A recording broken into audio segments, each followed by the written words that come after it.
रिश्तों की डोर कहानी की शुरुआत एक छोटे शहर से होती है जहां एक मध्यम वर्गीय परिवार रहता है। इस परिवार में है पिताजी राघव, माताजी अनामिका और उनके दो बच्चे साक्षी और आर्यन।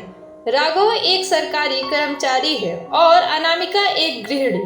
परिवार में प्यार और समझ है, लेकिन रोजमर्रा की जिंदगी की चुनौतियों के चलते रिश्तों में तनाव भी है। राघव सुबह जल्दी उठता है और काम के लिए निकल जाता है। अनामिका बच्चों की पढ़ाई और घर का ध्यान रखती है। साक्षी जो कि कॉलेज में पढ़ाई कर रही है, अपने करियर को लेकर चिंतित है। आर्यन स्कूल में पढ़ाई में औसत है, लेकिन उसे खेलों में दिलचस्पी है। परिवार में बातचीत कम होती जा रही है और हर कोई अपने अपने कामों में व्यस्त है। एक दिन राघव और अनामिका के बीच एक छोटी सी बहस होती है। राघव की नौकरी के दबाव और अनामिका की घर की जिम्मेदारियों के कारण वे एक दूसरे को समझने में असफल होते हैं। इस तनाव का असर बच्चों पर भी पड़ता है। साक्षी को पढ़ाई में मन नहीं लगता और आर्यन स्कूल में दोस्तों से दूर हो जाता है। परिवार में स्थिति को समझते हुए दादी जी, जो शहर से दूर रहती है, परिवार के पास आती है। वह सभी को समझाने का प्रयास करती है। उन्होंने कहा, बेटा, रिश्ते एक डोर की तरह होते हैं। अगर उसे समय पे सहेजा ना जाए तो वह कमजोर हो जाती है। दादी जी ने परिवार के सभी सदस्यों को एकत्र किया और कहा, हमें अपनी समस्याओं के बारे में खुलकर बात करनी चाहिए। सभी ने अपने अपने विचार साझा किए।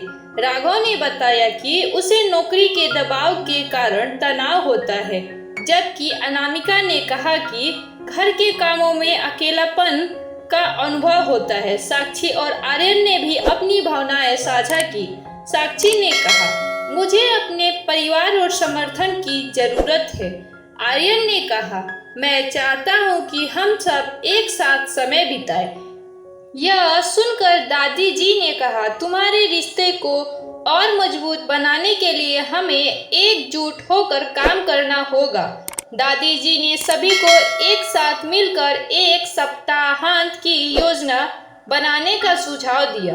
उन्होंने कहा कि वे एक पिकनिक पे जाएं। परिवार ने सहमति जताई और योजना बनाई। वे एक सुंदर पार्क में गए, जहां उन्होंने साथ में खेले, पिकनिक मनाया और एक दूसरे से बात की।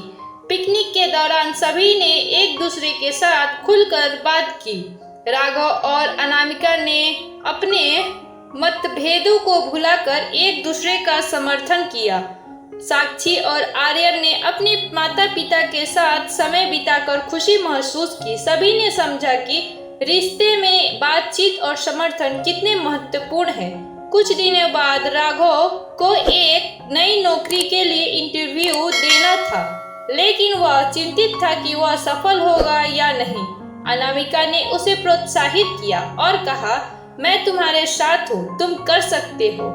यह सुनकर राघव को हिम्मत मिली। उसने अपने परिवार के सहयोग से इंटरव्यू दिया और सफल हुआ। साक्षी ने अपनी पढ़ाई में अच्छे अंक प्राप्त किए और कॉलेज में स्कॉलरशिप पाने में सफल रही। परिवार ने मिलकर उसका जश्न मनाया। यह परिवार के लिए एक और खास पल था, जो उनकी एकजुटता को दर्शाता था। आर्यन ने खेलों में भी सफलता प्राप्त की। वह स्कूल की क्रिकेट टीम में शामिल हुआ और अपने माता पिता को गर्व महसूस कराया। साक्षी ने उसे प्रोत्साहित किया और दादी जी ने कहा, बेटा, मेहनत का फल मीठा होता है। समय के साथ परिवार ने एक दूसरे के प्रति अधिक संवेदनशीलता और समझ विकसित की। राघव और अनामिका अब एक दूसरे के काम और भावनाओं का सम्मान करते थे। बच्चों ने भी अपने माता पिता के साथ अपने विचार साझा करने लगे थे। कुछ महीने बाद परिवार ने एक विशेष अवसर पर एक साथ मिलकर एक समारोह आयोजित करने का निर्णय लिया। सभी ने अपने अपने योगदान दिए और परिवार के सदस्यों के लिए सम्मान के कार्यक्रम का आयोजन किया। इस कार्यक्रम ने रिश्तों को और मजबूत किया।